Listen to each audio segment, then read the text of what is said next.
مفتی طارق مسعود کے بیانات کے لیے طارق مسعود آفیشیل کو سبسکرائب کریں۔ طارق مسعود آفیشیل۔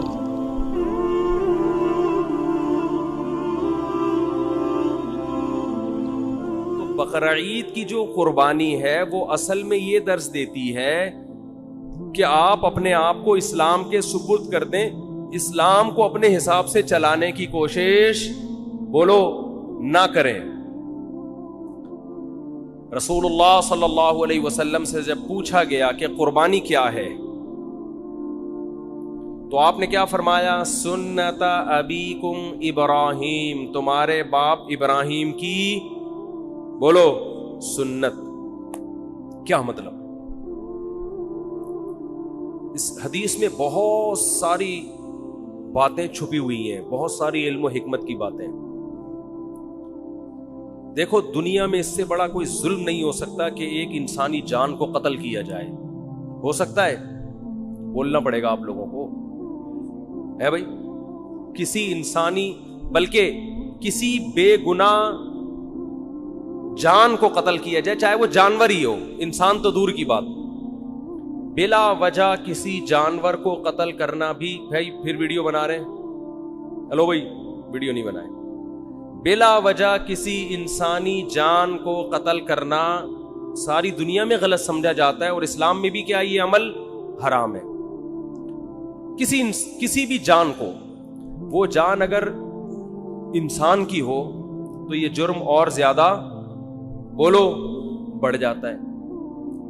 نمبر 3، وہ جان اگر مسلمان کی ہو، کلمہ گو کی ہو، تو یہ جرم اور بھی زیادہ، بولتے کیوں نہیں یار، بڑھ جاتا۔ مسلمان کا قتل کرنا اور بڑا جرم ہے۔ وہ جان اگر کسی رشتہ دار کی ہو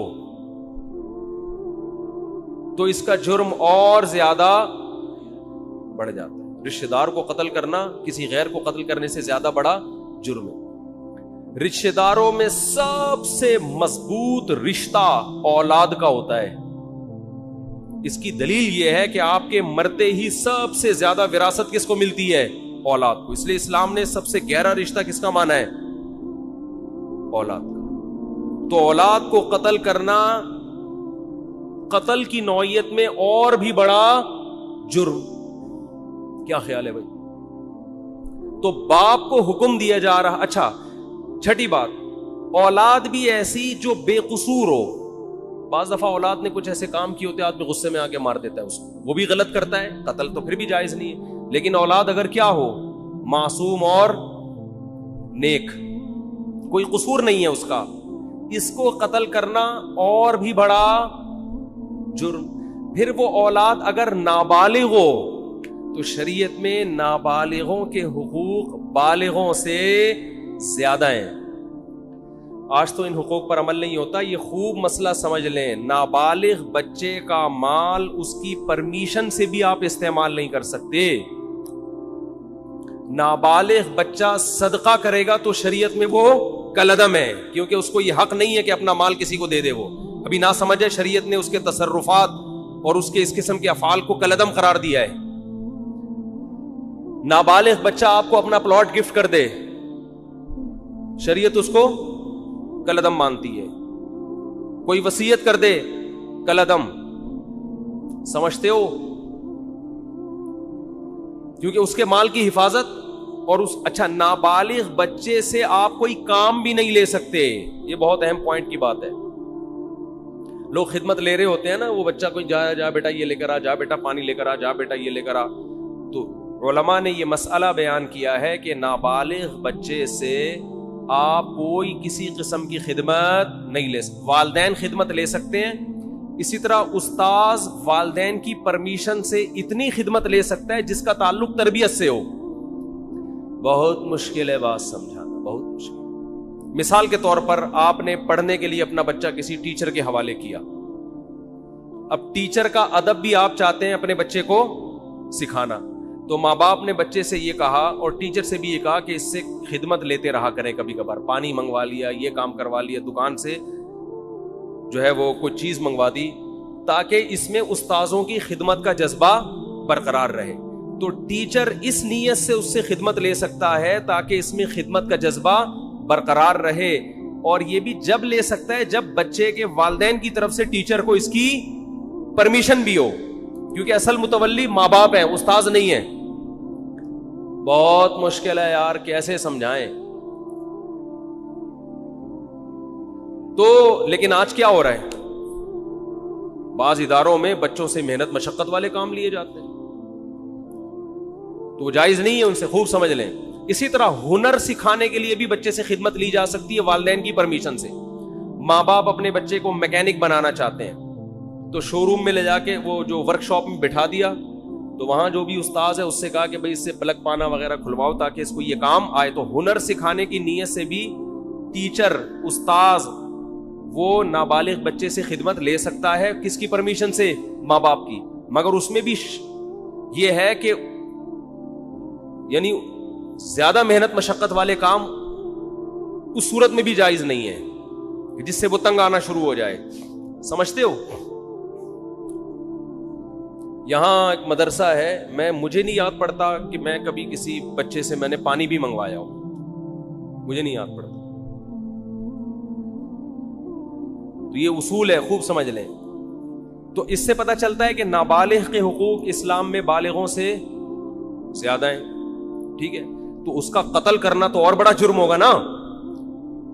تو ابراہیم علیہ السلام کو اللہ تعالی حکم دے رہے ہیں کہ آپ قتل کریں ایک جان کا, اور وہ جان بھی انسانی جان, اور انسانی جان بھی معصوم بے گناہ, اور معصوم بھی آپ کا رشتہ دار, اور رشتہ دار بھی وہ جو سب سے قریبی, اور نابالغ بھی جس کے حقوق بالغوں سے زیادہ ہیں. اور مزید ایک بات یہ کہ وہ بچہ جو آپ کو آپ کی قربانیوں کے صلے میں بطور گفٹ ملا تھا, نہیں آ رہی بات. ابراہیم علیہ السلام نے جب اللہ کے لیے قربانیاں دی ہیں نا, تو اس کے گفٹ میں اللہ نے کیا دیے؟ اسماعیل. تو یہ تو اور زیادہ عجیب سی, یہ تو یعنی اللاجیکل بات بھی ہو گئی کہ معاذ اللہ نقل کفر ایک بہت بڑا جرم بھی کروایا جا رہا ہے, قتل انسانی کا, اور اللاجیکل کام بھی کروایا جا رہا ہے, اس لیے کہ جو چیز بطور گفٹ کے دی جاتی ہے وہ کبھی واپس نہیں لی جاتی. وہ طبعی عمر کو پہنچنے کے بعد انتقال کر جائے تو وہ تو سب نہیں مرنا ہے. ابراہیم علیہ السلام کہہ سکتے تھے اللہ تو نے تو میری قربانیوں کے صلے میں مجھے یہ بیٹا دیا تھا, تو دیا کیوں تھا جب تو نے اس عمر میں لینا تھا اور میرے ہی ہاتھوں ذبح کروانا تھا اس کو؟ کوئی لاجک سمجھ میں آتی ہے؟ آپ لوگ کی سمجھ میں آ رہی ہے میرا خیال ہے, تو بول لو نہیں آتی سمجھ. کوئی آتی ہے سمجھ میں لاجک اس کی؟ بالکل اللاجیکل کام, بالکل اللاجیکل کام. لیکن ابراہیم علیہ الصلوۃ والسلام نے فوراً حکم کی تعمیل کے لیے تیار ہو. کیوں؟ اس لیے کہ اللہ جب کسی بات کا حکم دے دے تو وہ اللاجیکل بھی کیا بن جاتا ہے؟ بولو. یہ چیز آج لبرل لوگوں کی کھوپڑی شریف میں بیٹھ نہیں رہی ہے. یہ ہر چیز میں پوچھتے ہیں کیوں, وائی, اس میں کیا ہے, کھڑے ہو کر پانی پینا کیوں, بیٹھ کے پیوں. میں وہ ان سے جب بھی کوئی پوچھے نا اسلام میں بیٹھ کر پانی پینا کیوں افضل ہے, کھڑے ہو کر بھی جائز ہے, افضل ہے بیٹھ کے پیو. اسے بولے کپڑے کیوں پہنے ہوئے, کیوں کا جواب دیکھو. جب بھی کوئی گمراہ آدمی کیوں کرے نا, سوال پوچھے, تو جواب دینے کے بجائے اس سے سوالات پوچھنا شروع کر دو کہ تیرے اوپر پہلے 10 سوال ہیں تو اس کا جواب دے. ہمیشہ ہر باطل کی عادت ہوتی ہے وہ آپ کو سوالات میں الجھائے. آپ اسی سے پوچھو کہ اور بہت سارے کیوں ایسے جن کا تمہارے باپ کے پاس بھی, اب تو باپ کا لفظ اب چلے گا, جس کا تمہارے باپ کے پاس بھی کوئی جواب نہیں ہے. یہ جو لبرل لوگ ہم سے پوچھتے ہیں تم لوگ لاکھوں جانور کاٹ دیتے ہو, معصوم جانور, قربانی کے دنوں میں ظلم ہے جانوروں پر, تو بجائے ان کے جواب دینے کے آپ ان سے پوچھا کرو تم ایک مرغی بھی کیوں کاٹتے ہو؟ جو میکڈونلڈ میں اتنی لاکھوں مرغیاں کٹ کے برگر میں آتی ہیں, یہ کس بیس پر کاٹ رہے ہو؟ کیونکہ انسان اتفاق سے جب وجود میں آیا ہے, یہ جانور بھی اتفاق سے وجود میں آئے ہیں, تو اتفاق سے وجود میں آئی ہوئی چیزوں میں کسی کو کسی پر برتری حاصل نہیں ہوتی. جتنا حق زندہ رہنے کا اس دنیا میں انسان کا ہے اتنا ہی حق مرغیوں کا بھی ہے. آپ کہہ سکتے ہو کہ جانور بھی تو ایک دوسرے کو کھاتے ہیں, تو وہ تو جانور ہے نا, وہ تو گدھے ہیں. ان کو تو سینس نہیں ہے. آپ کو تو کھوپڑی دی اللہ نے, اللہ کو نہیں مانتے, چلو فطرت نے دی آپ کو کھوپڑی, اور آپ کے پاس کھانے کی دنیا میں اور کم چیزیں. دال کھاؤ, ماش کی دال میں اتنا پروٹین ہے, گوشت کی ضرورت کافی حد تک پوری کر دیتی ہے ماش کی دال. ہندو کھاتے ہیں نا دالیں, کھا کھا کے تو 99 سال زندہ رہتے ہیں. تو کوئی زندہ رہنے کے لیے گوشت کھانا ضروری نہیں ہے. اسلام نے جو ہمیں گوشت کھانے کا حکم دیا وہ تو اور بہت سارے, اس میں تو ابھینندن کی وجہ سے قائم ہے. یہ اس میں تو یہ کہا بھائی وہ آئے گا تو تم گوشت کھاؤ گے تو اوپر جا کے اس کو چائے پلا کے رخصت کرو گے. دالوں پہ یہ کام, جو دال پہ سیٹ ہو گیا, جو سبزی پہ سیٹ ہو گیا, وہ یہ کام 10-20 سال امریکہ نے افغانستان میں گھاس کھائی کہ نہیں کھائی؟ 20 سال امریکہ نے افغانستان میں کیا کھایا ہے؟ گھاس کھائی ہے. آگے سے افغان لڑے ہیں, تو اگر افغان سبزی خور ہوتے 20 سال لڑتے؟ کیا ہو گیا بھائی؟ 20 سال یہ دمبے کھا کے لڑے ہیں میرے بھائی. یہ سبزیوں پہ لڑائیاں نہیں ہوتی. تو گوشت کے تو سائیڈ افیکٹ ہیں کہ اس سے لڑتا ہے آدمی. تو لبرل لوگوں کو تو گوشت کی پیس, وہ کیا ہے, لو پیس چاہتے ہیں نا دنیا میں, اور بھی 2-4 اس طرح کے الفاظ ہیں, پیس, لو, اور کیا ہے, خیر وہ سوچتے رہیں بعد میں بیٹھے. تو یہ تو پیس فل دنیا چاہتے ہیں, اس میں تو گوشت ہونا ہی نہیں چاہیے. آپ کو تو چاہیے کہ آپ ہندوؤں کی طرح گائے, وہ تو ہندو صرف گائے کی خدمت کرتا ہے, آپ کو چاہیے آپ بھینس کی بھی کریں, بکری کی بھی کریں. تو ہم تو لاکھوں جانور کاٹتے ہیں, ہم پر اعتراض نہیں ہوتا, کیونکہ ہم کس کے حکم پہ کاٹتے ہیں؟ وہ تو اگر اولاد کو کاٹنے کا حکم دیتا اس کو کاٹ دیتے بھائی, جیسے ابراہیم علیہ السلام نے کہا کاٹ دو بس. جب illogical کام اللہ نے کہہ دیا تو وہ illogical رہا نہیں ہے, وہ لاجیکل, وہ سراپا لاجک سے بھرا ہوا کام ہے. وہ خدا ہے بھائی, ہم تو خدا کے غلام ہیں, ہمیں پیدا. اگر اللہ ابراہیم علیہ السلام کو حکم دیتا اسماعیل کو کاٹو, وہ نہیں کاٹتے. اللہ ویسے ہی بھی تو اٹھا سکتا تھا نا. کتنوں کے بچے 7-8 سال کی عمر میں ٹرک کے نیچے آ کے ہلاک ہو جاتے ہیں, وباؤں سے مر جاتے ہیں. تو وہ تو اللہ کو ویسے بھی حق حاصل ہے کہ, تبھی تو اللہ قرآن میں کہتے ہیں کہ تم اللہ کی راہ میں صدقہ خیرات کرو. انسان کہتے ہیں اللہ میں خیرات کروں گا میں تو غریب ہو جاؤں گا. تو قرآن بار بار کیا کہتا ہے؟ یبسط الرزق لمن یشاء ویقدر, جس کے لیے میں چاہتا ہوں رزق کے دروازے کھول دیتا ہوں, جس کے لیے میں چاہتا ہوں تنگ کر دیتا ہوں. تو یہ تو میرے ہاتھ میں ہے, میں تمہیں ویسے بھی غریب کر سکتا ہوں, صدقہ دو. اگر اس سے غریب ہو بھی گئے ثواب تو ملے گا نا. اول تو ہوگے نہیں, اللہ دے گا مال تمہیں.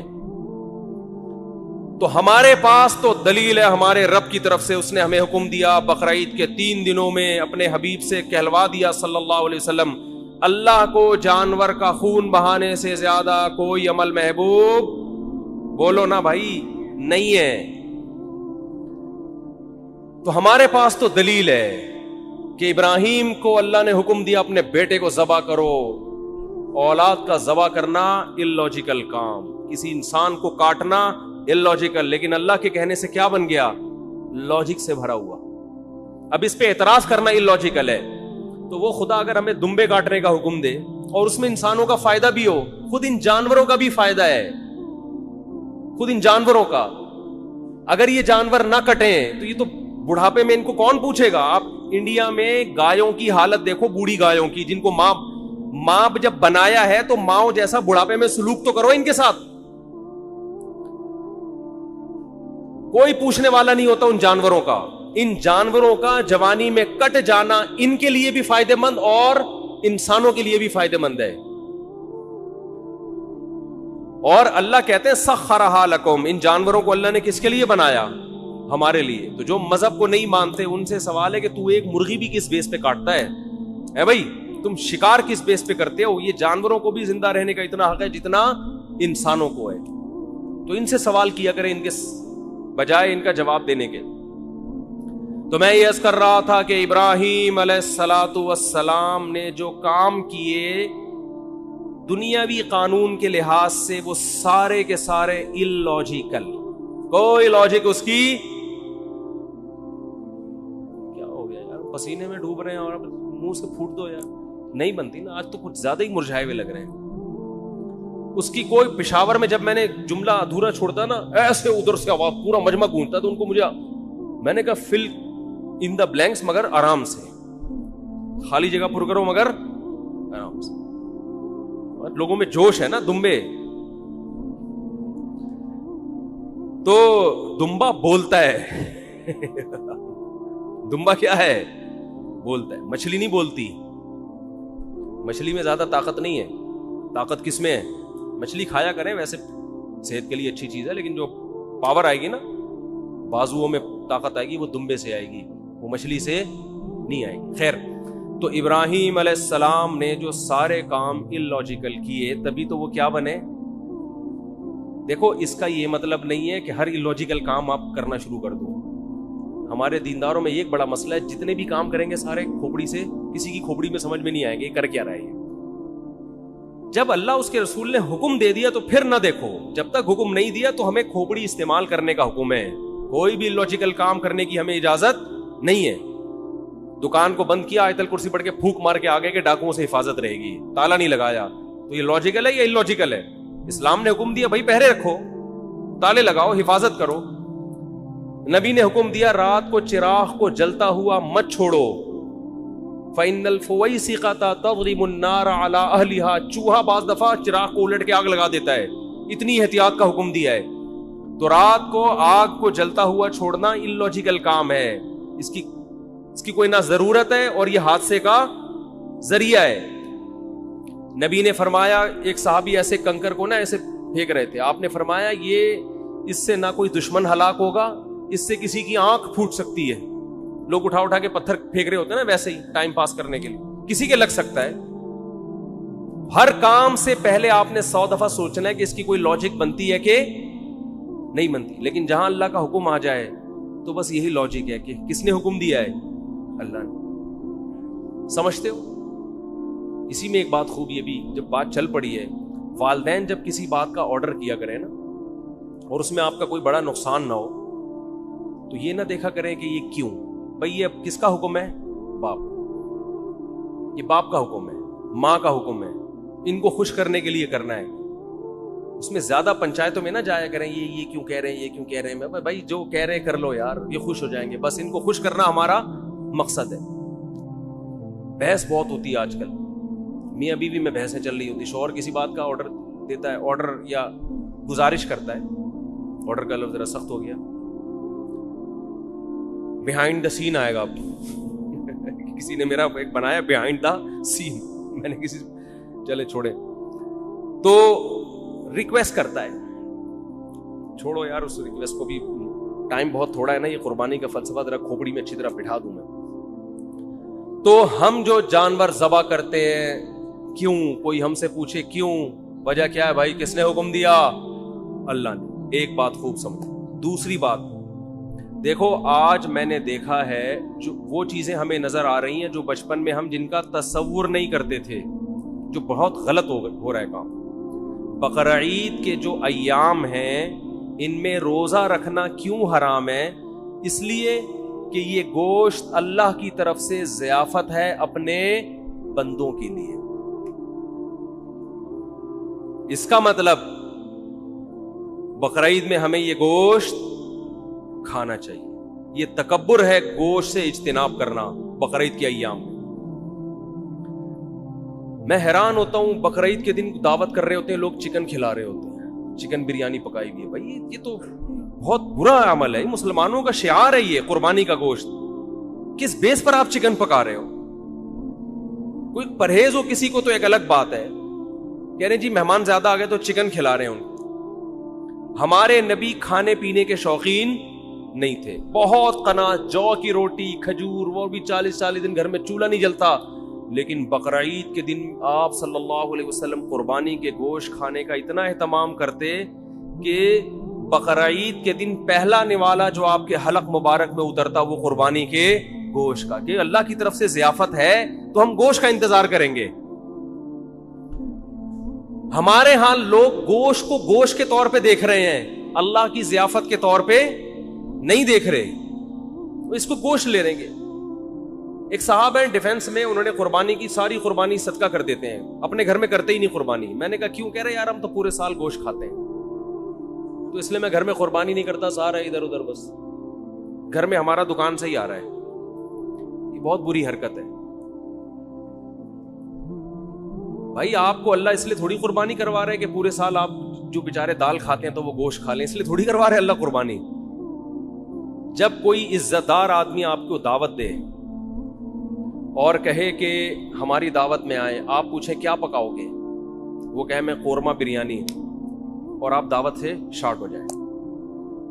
اگلے دن وہ فون کر کے پوچھ رہا ہے آپ میری دعوت میں کیوں نہیں؟ آپ کہتے ہیں یار ہم تو صبح شام پیزا برگر کھانے والے لوگ ہیں، روز کھاتے ہیں، یہ قورمے بریانی تو یہ ہمارے لیے کوئی اتنی ویلیو نہیں رکھتی، یہ تو ہم اپنے غریبوں کو کھلاتے ہیں. اس کو غصہ آئے گا کہ نہیں آئے گا؟ کیا ہو گیا بھائی؟ او بھائی ابھی اس کے قورمے کو نہیں دیکھا جائے گا، اس کی نسبت دوست کی طرف کی جائے گی کہ میرا بچپن کا دوست ہے، اس نے وہ بے شک دال چاول کھلائے. آپ جائیں گے نوالے بھر بھر کے شوق سے کھائیں گے، تعریفیں بھی کریں گے. آپ کی ماں نے بھنڈی پکائی ہو ہے بھائی، مسور کی بھنڈی تو بہت اعلیٰ غذا ہے. مسور کی دال جو اللہ دشمنوں کو بدعا، جب کیونکہ بہت خشک ہوتی ہے، مسور کی دال بہت خشک ہوتی ہے، مسور کی دال پکائی آپ کی والدہ نے، لیکن دال چاول مسور کی دال بہت اچھی ہوتی ہے. میں یہ وضاحتی بیان اس لیے کرنا پڑتا ہے کہ پھر لوگ دال چاول دعوت کرتے ہیں نا تو کچھ اور چیز لے آتے ہیں سامنے. تو آپ کی والدہ نے محبت سے مسور کی دال پکائی تو آپ محبت کے اظہار میں لقمے بھر بھر کے کھاؤ گے کہ نہیں کھاؤ گے؟ تو یہ تکبر ہے کہ ڈیفینس میں رہنے والا آدمی کہہ رہا ہے یار ہم تو پورے سال گوشت کھاتے ہیں، ہمیں کیا ضرورت ہے. وہ بھائی شوق سے کھاؤ، تواضع کے ساتھ کھاؤ. یار ہم تو اللہ کے رزق کے محتاج ہیں، اللہ تیرا فضل ہے کہ تو ہمیں کھلا رہا ہے. حقیقت ہے اللہ نہ کھلائے تو ہم تو بھوکے مر جائیں. تو اس میں شوق سے نبی صلی اللہ علیہ وسلم نے، روایت میں آتا ہے 100 اونٹ نہر کیے، 60 اپنے ہاتھوں سے، باقی حضرت علی سے. ہر گوشت، ہر جانور میں سے تھوڑا سا آپ نے نوالا لیا ہے اس میں سے. تو اس لیے اس میں تکبر بھی ٹھیک نہیں ہے کہ ہمیں کیا ضرورت ہے، ساری قربانیاں ادھر کر دی، بھائی کچھ نہ کچھ گوشت رکھو. اور کنجوسی بھی ٹھیک نہیں. بعض لوگ اللہ کی ضیافت کو جو قبول کرتے ہیں تو اگلے سال بقرعید تک وہ ضیافت ہی چلتی رہتی ہے ان کی. محرم کے حلیم کس سے پکڑے ہیں؟ ہے بھائی اتنی بھی کنجوسی ٹھیک نہیں. وہ ایک چٹکلا ہے نا اس پہ، ایک آدمی کو خواب آیا، بقرعید کے 6 مہینے بعد خواب آیا کہ اس کا بکرا جنت میں ٹہل رہا ہے، ایک ٹانگ نہیں ہے، ایک ران نہیں ہے. اس نے پوچھا فرشتوں سے یہ کون ہے بھائی؟ اس نے کہا یہ تمہارا بکرا جو تم نے ذبح کیا تھا جنت میں. ان کا ٹانگ کہا، کہہ رہا وہ ابھی تک فریزر میں پڑی ہوئی ہے، وہ ابھی تک تمہارے، وہ جب پہنچے گی تو لگا دیں گے یہاں پہ. سمجھ رہے؟ تو اتنی کنجوسی بھی ٹھیک نہیں. کھاؤ بھی اور کھلاؤ، رج کے کھاؤ تو رج کے کھلاؤ، لیکن رج کے کھانے میں اتنا ضرور ہے کہ گوشت اسی کو سوٹ کرتا ہے جو اس کو یوٹیلائز بھی کرے. تھوڑا سا ورزش ہو، محنت ہو تو پھر تو گوشت کھائے انسان. زیادہ محنت کا کام نہیں ہے تو پھر اللہ کی ضیافت اتنی قبول کریں جتنی افورڈ کر سکتے ہیں. میرے بیان سن سن کے چربیاں کھا کھا کے پتہ چلا آغا خان میں پڑے ہوئے ہیں، لیکن کھائیں ضرور.